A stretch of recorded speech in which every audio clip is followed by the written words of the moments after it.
Well, hello everyone. My name's John Paul. I'm AAA Northeast Car Doctor, and I'll be perfectly honest, I'm not a huge motorsports fan, but when you have the opportunity to talk about the 24 hours of Le Mans with Ed Loh, the Senior Vice President of Content at MotorTrend, you take up the opportunity and go with it. And Ed, before we get going, one question I have to ask: 24 hours of Le Mans or 24 hours of Le Mans? Le Mans. If you're fancy, the French pronunciation means you don't really pronounce the S, so it is Le Mans. Le Mans. It's not Le Mans. It's not like that. It's not like that questionable Pontiac. Right. Yeah, Exactly. It's not the one that everybody knows in this country. It is Le Mans. Le Mans. Perfect. So we got that cleared up. This is a race that's been around for a long time. It's a little bit different than most races. Can you explain kind of how that is? I mean, usually most races, it's whoever got there first. Right. Yes. This is a very old, very historic race. One of the oldest still running. It's also one of the most prestigious. The 24 Hours of Le Mans is very different from, I think, any of the racing that I think Americans are sort of familiar with. First of all, it is not at a traditional racetrack. It is out essentially a country road. They call it the Circuit Le Sarthe, but it is basically a road that during the rest of the year people just drive on like no problem. It's roughly 9 miles in the French countryside. So it's huge. Laps are quite long.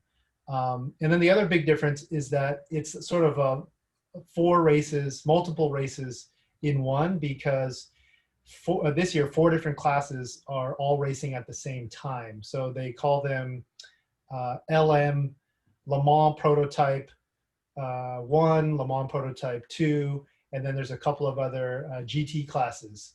And the cars are all different, and they run at different speeds. There's a considerable speed gap between the top performers. So it's very exciting. It's also very dangerous, because you can get one of the LMP, the top step cars, coming up from behind a slower car, and there's some passing that has to happen. And then the third element really is that it's a 24-hour endurance race. So this is fundamentally a test of both machine and the teams, the men and women behind the wheels, because you're racing one full, round the clock, and you go from day to night, and then night to day, and so there's sunrise to deal with, there's weather. It's very extreme. Is there anything in the United States that compares to it? I know we have the 24-hour Rolex, which a friend of mine races in. But is there anything that's comparative to the 24-hour Le Mans?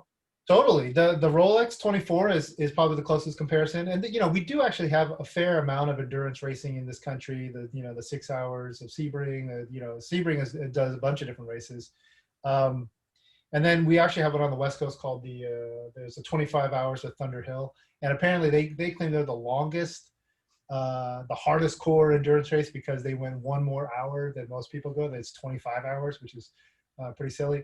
But it is hard. Any of these races that go this long they're very dangerous. You end up with fatigue becomes a huge factor, and then of course the wear and tear on the vehicle. So yeah, it's also what makes it quite exciting. Yeah, I bet. And like you said, this takes place on roadways. This takes place on essentially country roads at some point. How is it? I mean, we're still in the middle of a pandemic. How is it going to be different this year? Right. So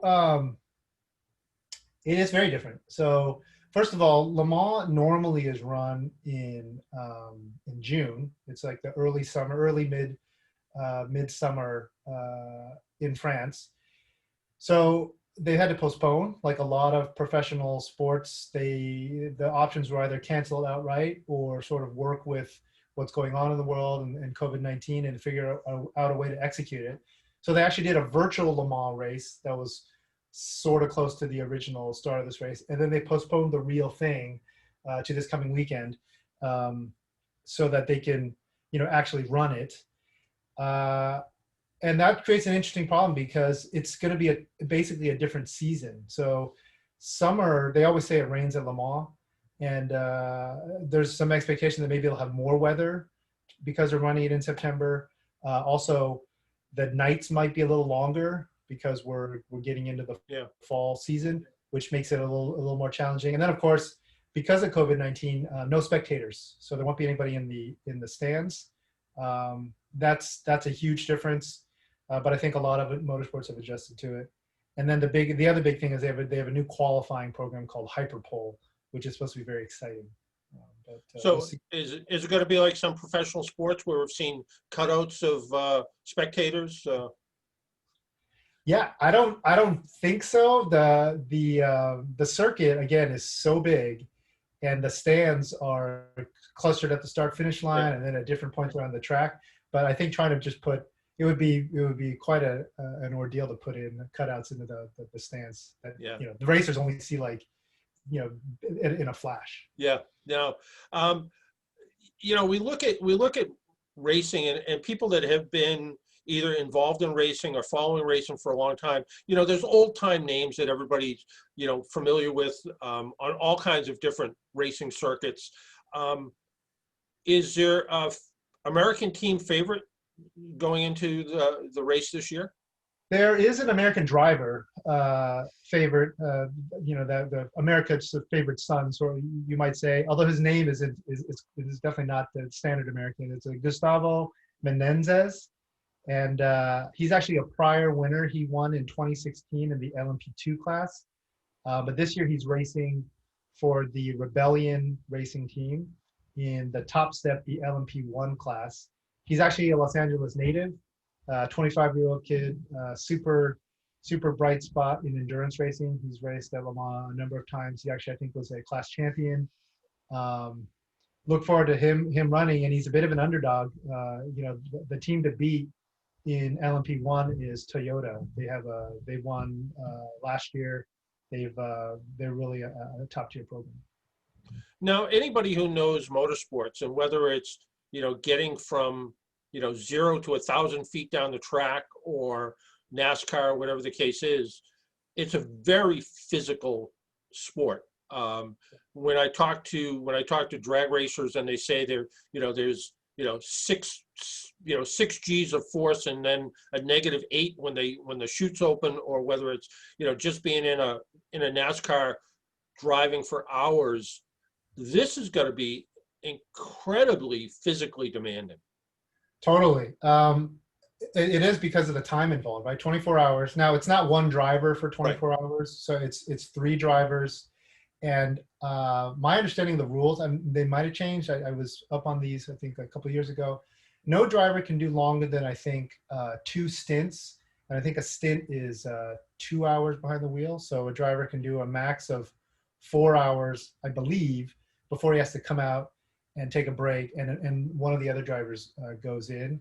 What I've heard though from the drivers is that because the race is so long, and these are not like Formula One cars, which are open cockpit. Right. These are closed cars, and in the other classes, they're actually production cars. So there's some Ferraris, there's some Porsches, and some Aston Martins. So some road going cars. They actually make them to be as comfortable as possible, because the drive is so long. So if you were really fighting the vehicle the entire time, you'd be exhausted, and it's not in the best interest of the team if the driver is just getting annihilated behind the wheel. They have to be some level of comfort as well as speed, and then of course reliability to go the distance. I don't even want to sit in an airplane for 5 hours, let alone behind the wheel of a car for that long. Doing that kind of driving and knowing how crucial every move is, because it still is, no matter how you look at it, it still is racing, and you're still competitive. And I can even imagine that a driver, when they take a break, maybe physically they're resting a little bit, but mentally, I'm sure they're not. Right. Yeah. You'll see. I've been to the race twice, and I've been able to have the luxury of hanging out in the pits, and you see when these guys come out, they're usually drenched with sweat, they're exhausted, and they have to hop out and go lay down on a cot somewhere and get as much sleep as they can. And when they wake up, they're back into the car, hopefully, or sometimes they wake up and they found out that their teammate wrecked the car and their race is over. But it's very stressful. And at the end of the race, you can see the relief is sort of is evident, not just on the drivers, but on the teams. When you go into the pits, like 2, 3, 4 in the morning, you'll see all the mechanics like stretched out on cots, like in front of a big TV screen where the race is being broadcast, because and just waiting for the next pit change. Speaking of broadcast, where can people watch this race? I'm glad you asked. The entire 2020 Le Mans 24 is available on the MotorTrend app, which you can find in the App Store, or you can watch it if you have MotorTrend TV. If you're one of our cable TV subscribers, we'll be broadcasting it over the weekend. But the app really is the place to be, because we have the practice sessions, we have the qualifying sessions, and we have a really cool multiple views. You can get 6 different views from 6 different cars during the race, basically dash cams that you can move between, as well as the standard broadcast with some great color commentary. And if you don't have the app and you're interested, you should know it's available on iPhone, iPad, Android, Apple TV, Roku, Google Chromecast, Amazon Fire TV, and of course Xbox. So basically any way you want to watch it, including on the web, once you're a subscriber, we got you covered. Yeah, it sounds great, and the idea that you have those alternative views where you're really more as if you're more immersed in the race, which certainly must bring up the excitement level. Totally, you're more engaged, and I know a lot of people, a lot of racing purists, they would really wish sometimes the guys would stop talking and just let me listen to the car or see what's going on. And this allows you that option. You can just basically be fully immersed in it. I love this race, partially because it is so wild to me that it's early in the morning for us in America. You wake up, and unless you're a super early riser, they're generally already started. And then you go to sleep that day, and you wake up the next day, and again, they're probably still going, or they're doing the podium ceremony. It is just, you can kind of jump back to it and check out what's happened, or catch some recaps and see all the action. So as a spectator, you need to rest up for the race. Absolutely. Good idea to get a good night's sleep the night before, Friday night, get up early. The start is the most dramatic thing. So you kind of want to see how all these vehicles get going, and then, get a feel for it, and then go about your day and come back and check in. The app lets you do that whether you're on your phone or whether you're at home and watching it on your TV or your Chromecast, and just stay with it. It's awesome. That's a good point. You could be out there, and you want to go out and you want to wax your car. You can bring your iPad outside with you, keep up with the race while you're out there tinkering around with your car. Totally. You have it with you on your phone, and you can cast it anywhere or put it onto your Apple TV. Yep. It's flexibility, right? I mean, everyone, that's all it is these days. It's about the mobile phone and about what you want to consume on it. So absolutely. MotorTrend app is where it's at. All right. So one more time, MotorTrend TV, MotorTrend the app, pretty much the whole weekend, right? Totally. Yeah, you can find the MotorTrend app in of course, the Apple Store or Android, wherever you are familiar downloading your apps. It's only $2 a month.